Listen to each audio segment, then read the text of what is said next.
So in general, I'm always a fan of transparent pricing. I think if you are really confident in what you're offering and you really have done the work to understand what customers value and to price and package it accordingly, there's no reason not to price transparently. You are listening to This is Product Marketing, brought to you by Product Marketing Hive, a product marketing community that gives back.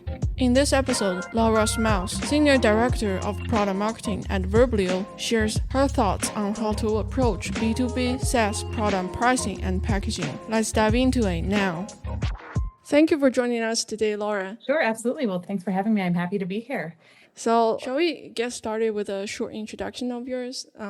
Like background, how did you get into product marketing? I got into product marketing through working in marketing and technology together for a long time. So my background is in business and technology, and spent some time there. And then I spent quite a few years at an agency doing brand strategy and interactive strategy. So I think that's where I first started combining the storytelling aspects with how the technology fulfills it. And in that case, it was things like websites and how they fulfilled our client strategies. But at some point, then I made the leap and started working for startups of all different shapes and sizes. And I think they were all technology startups, and that's really where I solidified my my love for product marketing. And again, tying that storytelling aspect to the technology and go-to-market aspects of software companies that are growing.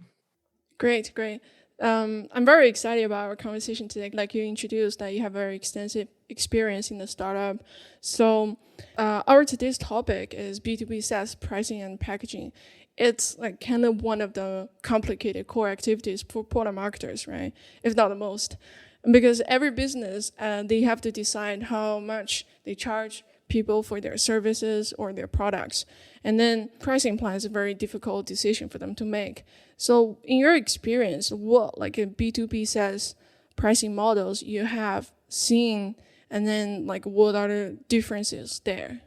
Absolutely. Well, I think, pricing is an area to me that's super fun and super interesting. It's also a really big lever for growth for companies. So a lot of companies, especially B2B SaaS companies, are really focused on customer acquisition.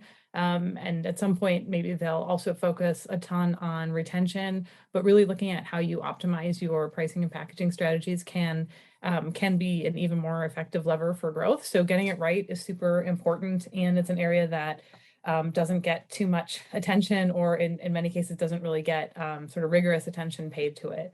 I think once SaaS became popular, people started to really gravitate towards what is the most common packaging strategy, that sort of bronze, silver, gold, good, better, best, three-tiered subscription model, which is great, and it works well for a lot of folks. But there are actually a number of other ways to put together what you're selling and to allow customers to buy it and consume it.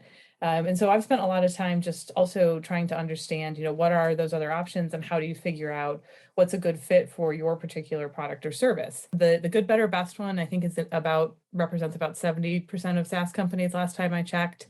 And it's great if you have features that can be sort of stratified across those tiers, and that really are easy to for your customers to understand, the value of those features and where to, how to fit themselves into one of those packages.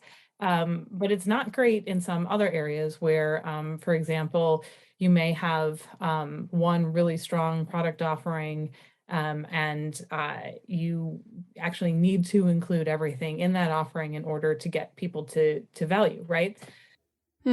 Same thing with what they call category bundles. So there might be particular roles or personas that need a certain set of your features, and others that don't. And so in that case, allowing them to buy into the model that works for them makes a ton of sense.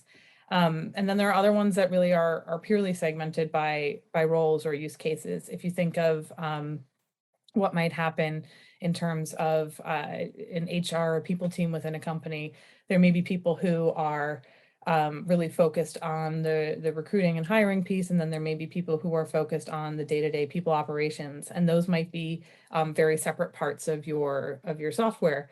In which case you want to make sure that you are giving them, again, the option to sort of self-identify.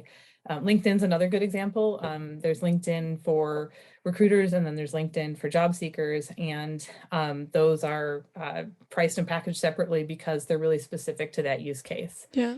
And then you have ones that are really modular. So you see that with a lot of companies that might have more technical offerings, right? So people might need to tack on SMS or tack on, different levels of API access or different capacity for different things. And so allowing people to really build their own package in those cases might be most appropriate. And so again, good, better, best makes sense in a lot of cases, but really looking at what it is that you have, how much value is delivered through different parts of it, and then how well your audience understands that value is a really great starting point for figuring out which packaging strategy is going to be best. So let's talk about a little bit about the 70% of what people are using the 3-tiered pricing plans, the free version, paid upgrade, and then there'll be like a third version. Sometimes would be like enterprise, probably don't even have price on it, it's at contact sales for quote. So what do you see like in this scenario? What is the purpose of the free tiers? Yeah, that's a great question. I think freemium is misunderstood a lot of the time. I don't consider it a plan level really, even though visually it's represented that way in pricing grids. I consider it a tool for acquisition. So the main purpose that I think it serves nowadays is actually to, I think, get people experiencing the value of your product before you ever pitch them in any way. So, I think if people are really active users and they are deriving a lot of value, they're really receptive to whether it be, marketing messaging or direct interaction with a sales team, because you don't have to explain what you do, how it provides value. It's actually something they've experienced for themselves. So I think in that case, just giving somebody a little bit of a runway to experience that value before you interact with them can be a really cost-effective way of approaching the marketing and sales process.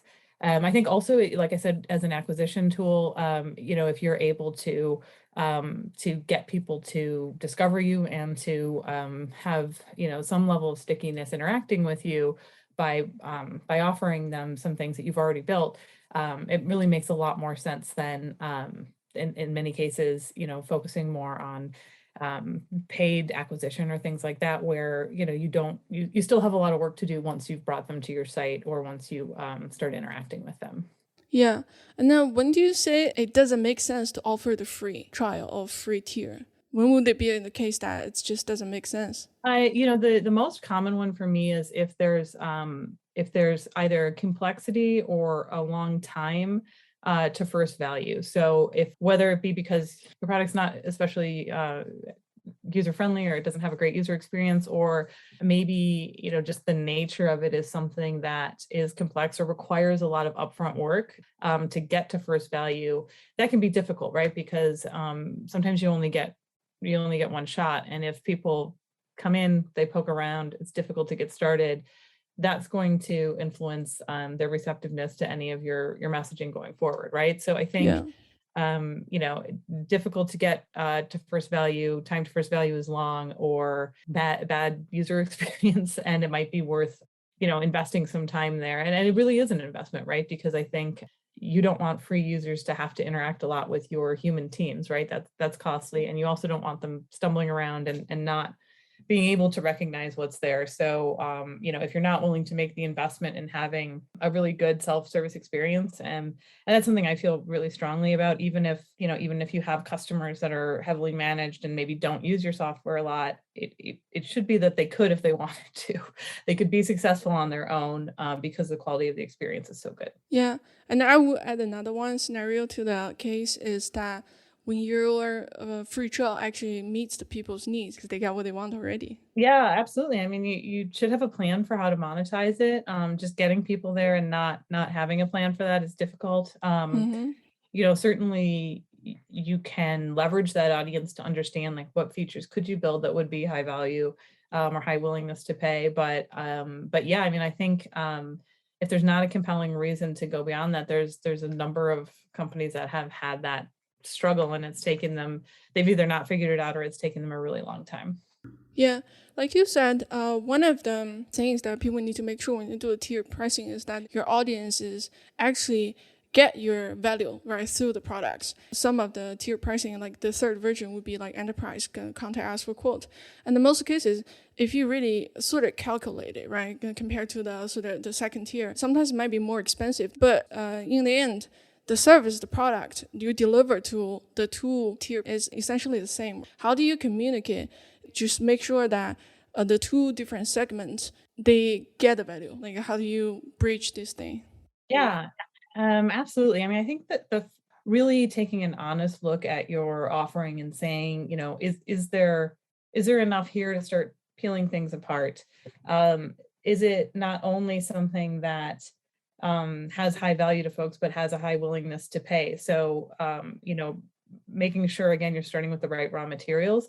It can be very difficult to be successful with a three-tiered strategy if that simply doesn't exist in your product, right? And that's why I encourage people to consider some of these other packaging models, because it might actually be much better. And then I think as you get into enterprise, there's certainly capabilities that may be unique to enterprise. Let's say more advanced integrations or assistance with that. Like I said, more reporting or automation, because you're in a more complex environment, or maybe there's a much higher number of people using it, or they work across different functions in the company. But I also think it can be a way to make sure that their use of what might be the same software is well supported by, for example, customer success teams or dedicated account managers, to really help them unlock the value and like plan how they're going to continue to increase their value they're getting from the software going forward. So I think in that sense, you can really look at a lot of the enterprise offerings as being a deepening of the relationship, and having sort of a sidekick to help you, like I said, recognize and unlock increasing value, adapt to business changes, plan for growth, all of those things. When again, the underpinnings might be very similar, but the way they're using your product and the complexity, and then how they're potentially, like I said, communicating or sharing the success or failure of using your product with their colleagues is a huge piece of it. Yeah. And then pricing is always like price per something, right? And then what are the considerations there as a product marketer when we decide based on what we need to price it? Yeah, absolutely. I mean, I think having the packaging model figured out and figuring out what's feasible is, to me, the first step. Really understanding your audience and what they value as a key piece of that. And then looking at what is a value metric that scales with the value they're receiving. A lot of times people want to do a per seat model because that's what Salesforce did initially, and they were, some of that was quite a few years ago. A lot of things have changed, but also that makes total sense for a CRM, right? Because every butt you're putting in a seat is theoretically bringing in dollars for your company, and so there's a really direct relationship between adding those additional sales team members and bringing in additional revenue or creating additional opportunities. In some cases, that doesn't make sense. So I worked for an applicant tracking system, and we had competitors that would limit the number of users, and that never really made sense to me, because if you look at how hiring, especially how hiring is done now, it's a very collaborative effort. You usually want a number of people from different teams within the company to be part of it, and cutting people out of that equation is going to actually compromise your hiring, right? And so in that case, the thing that really, in my opinion, translates a lot more to scaled value is, for example, number of open positions, right? Because that software is really enabling growth of the company, which is a clear value, right? There are companies that have, consumption. Consumption's a big piece of it, and it's really clear value. Like AWS would be an example. There are others where, there's a pretty direct line between that amount that you're using or consuming and the value that you're getting. And so in those cases, I think you shouldn't try and get creative or break the model if it's something that actually makes a lot of sense for folks. But then there's other cases where, where things change and models change. The company that I worked for, Verblio, is a content creation platform and marketplace. And for years and years and years, content creation was really sort of priced per word. And we're actually right now starting down the path of changing that model, because more words doesn't necessarily translate to better performance of that content, right? Or you may have really high value content that's actually really short, or you may be refreshing content instead of creating new content, which might take words away. So it really, really breaks that model. And so we're looking at, how do we think about the actual value and how that scales? And again, I think that there are some aspects, like I mentioned before, about the complexity of the organization and sort of how you're enabling more business complexity and supporting it at those, as that price goes up or with that value metric. So it's really, looking at what's the most solid line from, increasing something to deriving more value. Very high level summarization would be like a charge per seat, like per user, right? And there would be like charge per consumption, the usage based.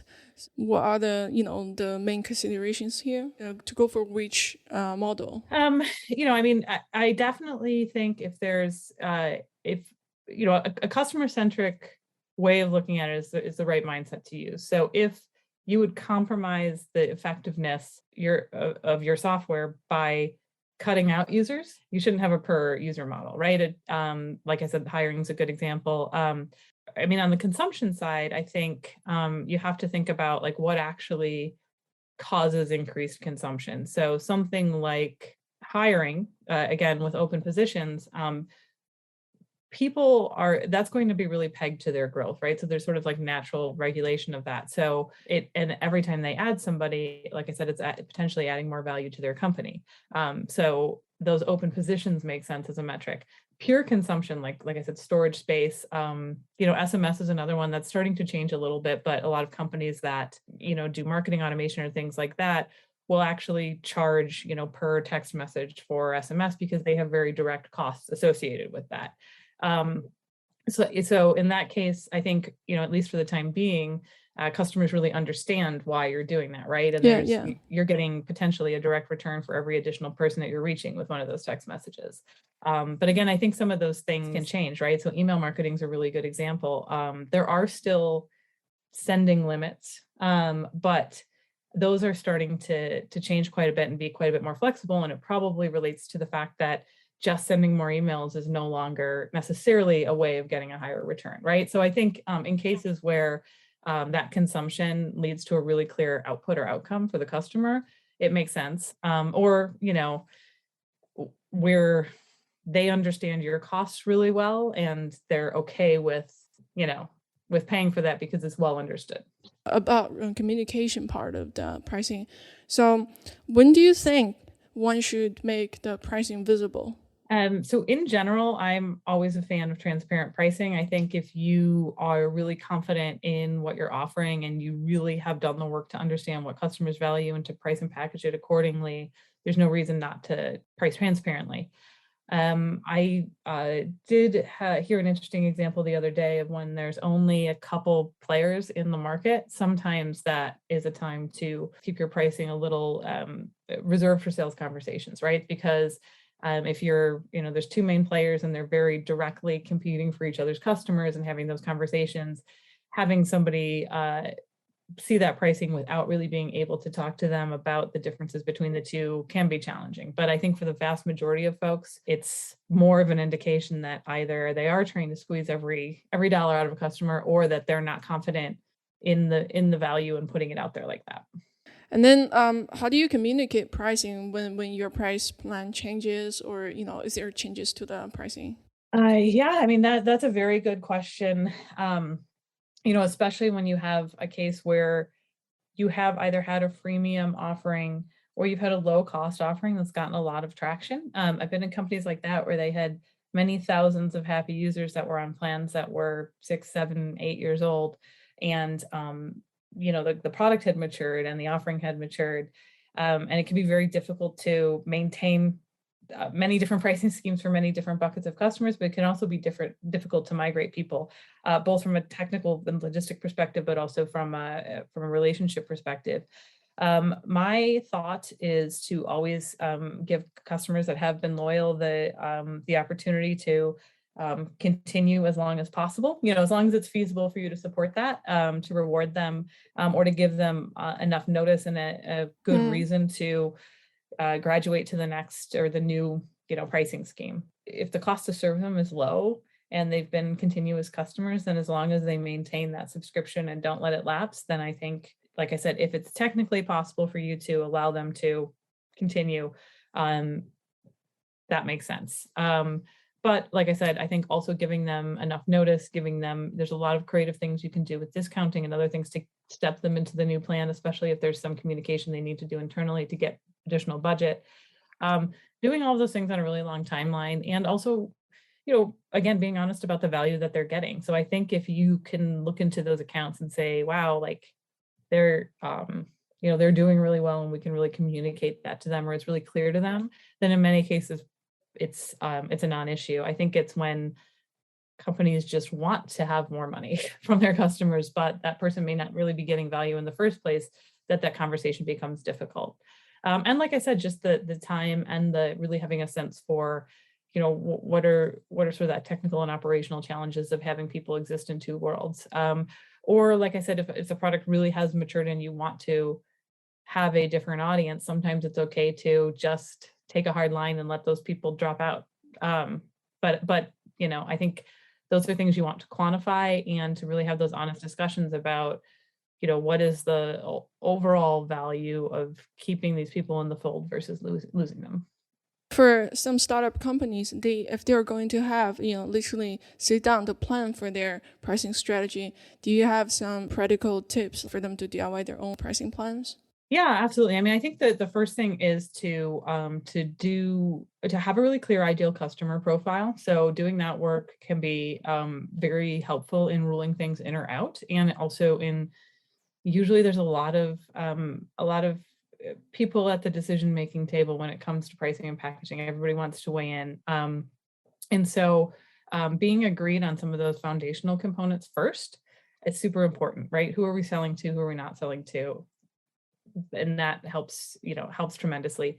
I think the second piece is whether you are able to work with an external firm or consultant to help you do it, or whether you do it internally, doing that feature prioritization sort of matrix, right? So understanding both the value and the willingness to pay will tell you a lot as well. What ends up happening is you can then plot those things in quadrants of sort of like high value, high willingness to pay. Okay, that's something we can pull into a 3-tiered plan. If everything's sort of clustered around the middle where people find everything valuable, but there's not a tremendously high willingness to pay for any particular feature or set of features, you might want to consider some sort of all-in-one strategy, right? And then, something, for example, something is, there's a really, it's really high value, but there's but only for a small number of customers, that might be something you put in like an add-on or something like that. So you can sort of find different ways once you have that feature prioritization sort of matrix or that understanding of doing it. And I think from a DIY perspective, not everybody's going to be able to go out and engage external folks. And if you have an existing customer base, or you have that ideal customer profile, you can either poll your customers in a semi-structured fashion, or even do something, pay to get a very small panel and ask them some of these things, right? But if you have no customer, you have very few customers, and you have no money to do that, the other thing you can do is, again, engage that internal team that has a sense for both the product, the market, hopefully, and then also you never want to make all of your decisions anecdotally, but if you have sales teams that have been trying to talk to folks about this, to get this off the ground, or you have marketing teams that have been testing different messaging, you can put that information together to kind of DIY that feature prioritization matrix, or at least directionally understand, hey, we talked a lot about this and no one cares, right? Or every time we get on the phone with somebody, they ask about this. You can start to, at least, like I said, get the direction right. And then once you get a little more traction, you can go back and revisit those things. Or if you're, the same thing can be true before you build things, right? You can be trying to say like, hey, we understand that this offering is a little thin. We need to build something that is going to be of high value to a lot of people that they're willing to pay for it in order to move to this packaging strategy. But again, I think it is knowing your ideal customer and then understanding as objectively as is feasible, what is that prioritization? Yeah, great answer. Thank you. And then, is there a good way that you recommend to benchmark the different pricing plans? Oh, that's a really good question. So in terms of like evaluating how you're doing, Mm-hmm. a lot of it, especially in startups, is going to be very tied to what your revenue and growth goals are. But I would say, you certainly, if you have a free plan or trial, you want to be making sure that you're pacing or that you have some understanding of how many people are finding you and then how many people are actually signing up. I would say another thing would be to really look at usage. So not just looking at signups and stopping there, but then saying like, are the people that we're bringing in actually engaging with the product? And then are they doing it once, or are they, is that like ongoing? And so then I think if you have sufficient traffic to your site, your pricing is transparent. In most cases, the pricing page is going to be one of the most visited pages on the site.